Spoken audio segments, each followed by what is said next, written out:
I want to start by asking Minister Vaishnaw about what makes you confident that India will be able this time round to achieve its true economic potential given the number of false starts the world has seen India make in the past.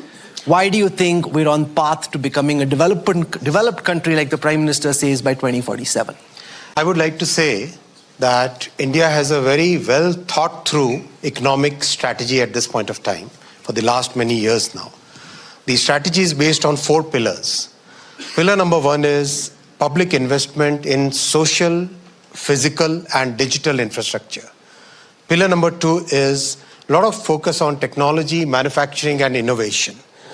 Pillar number 3 is inclusive growth. We have a very diverse society, inclusive growth. Pillar number 4 is simplification. I'll take a couple of minutes, Rahul, if you permit, to explain these 4 pillars.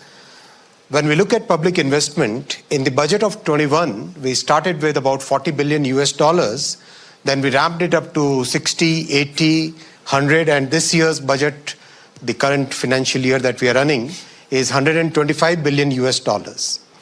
This is going into physical, digital and social infrastructure.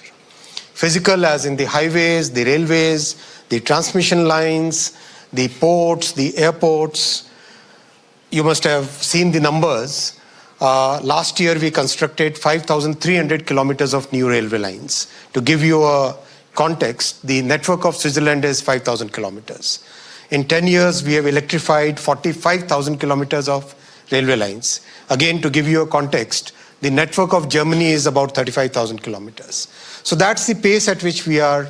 We have doubled the number of airports. We have doubled the capacity of our ports. In case of digital infrastructure, if you look at the way 5G was rolled out, 450,000 towers are today radiating 5G signals in the country. About 6.5 million kilometers of optical fiber cable has been taken to the last point, last village in the country. So a lot of emphasis on digital infrastructure, and we created a complete digital architecture where people can solve population scale problems using the artifacts which are available, which have been funded by the government. Social infrastructure, number of universities opened in the last 10 years, 370. It's practically every week one new university is being opened, right? So huge focus on building new hospitals, building new schools, building new universities. So the first pillar, public investment in digital, social and physical infrastructure. The second pillar is huge emphasis on manufacturing, technology and innovation. We all know 10 years ago we had hardly a handful of startups. Today we have 130,000 startups and 120 plus unicorns in our country. We have seen how much focus on manufacturing has given us the good results. 10 years ago, electronics manufacturing was practically nil. Today, $120 billion worth electronics manufacturing, and you take that to any sector, whether it is defense manufacturing, it is specialty chemicals manufacturing, practically every field manufacturing is growing at a very good pace. The focus on innovation, focus on technology, that's the second pillar. The third pillar is inclusive growth. We have a very diverse society in our country. We have 18 official languages, having different scripts, and people at very different stages of economic growth in their lives. In the last 10 years, if I give you this number, 510 million bank accounts have been opened where people who had never had any access to banking, they have become part of the formal financial sector. 510 million means the whole population of Europe plus Japan combined. 130 million households have got tap water connection. Imagine the change it brings in the lives of the people living in those households. 110 million people getting cooking gas connections, which was earlier thought to be a privilege of the rich, is now available to the people at the bottom of the pyramid.